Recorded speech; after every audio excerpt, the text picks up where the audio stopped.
بسم اللہ الرحمن الرحیم۔ معزز دوستوں، السلام علیکم۔ امید کرتا ہوں آپ سب خیر و عافیت سے ہوں گے۔ ایک دفعہ ایک ملک کا بادشاہ بیمار ہو گیا۔ جب بادشاہ نے دیکھا کہ اس کے بچنے کی کوئی امید نہیں تو اس نے اپنے ملک کی رعایا میں اعلان کروا دیا کہ وہ اپنی بادشاہت اس کے نام کر دے گا، جو اس کے مرنے کے بعد اس کی جگہ ایک رات قبر میں گزارے گا۔ سب لوگ بہت خوف زدہ ہوئے اور کوئی بھی یہ کام کرنے کو تیار نہ تھا۔ اسی دوران ایک کمہار، جس نے ساری زندگی کچھ جمع نہ کیا تھا، اس کے پاس سوائے ایک گدھے کے کچھ نہ تھا۔ اس نے سوچا کہ اگر وہ ایسا کر لے تو وہ بادشاہ بن سکتا ہے، اور حساب کتاب میں کیا جواب دینا پڑے گا۔ اس کے پاس تھا ہی کیا، ایک گدھا اور بس۔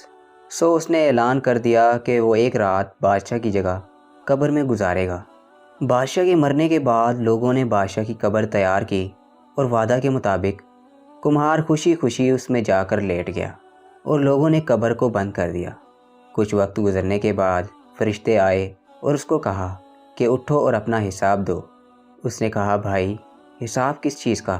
میرے پاس تو ساری زندگی تھا ہی کچھ نہیں سوائے ایک گدھے کے۔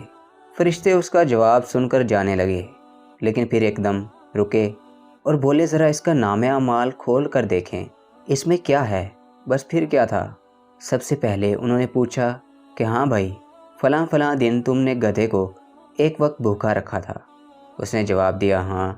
فوری طور پر حکم ہوا کہ اس کو 100 درے مارے جائیں۔ اس کی خوب دھنائی شروع ہو گئی۔ اس کے بعد پھر فرشتوں نے سوال کیا، اچھا یہ بتاؤ، فلاں فلاں دن تم نے زیادہ وزن لاد کر اس کو مارا تھا؟ اس نے کہا، ہاں۔ پھر حکم ہوا کہ اس کو 200 درے مارے جائیں۔ پھر مار پڑنا شروع ہو گئی، غرض صبح تک اس کو مار پڑتی رہی۔ صبح سب لوگ اکٹھے ہوئے اور قبر کشائی کی تاکہ اپنے نئے بادشاہ کا استقبال کر سکیں۔ جیسے ہی انہوں نے قبر کھولی تو اس کمہار نے باہر نکل کر دوڑ لگا دی۔ لوگوں نے پوچھا، بادشاہ سلامت کدھر جا رہے ہیں؟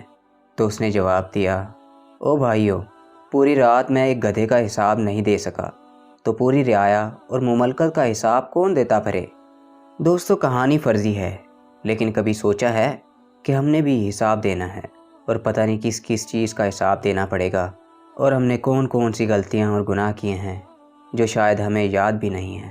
اللہ رب العزت ہمیں شیطان کے شر سے دور رکھے اور نیک اعمال کرنے کی توفیق عطا فرمائے۔ آمین ثم آمین۔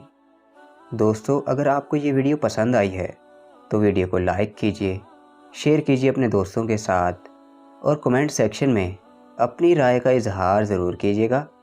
سانسوں نے وفا کی تو ایک نئی ویڈیو کے ساتھ پھر سے حاضر ہوں گے۔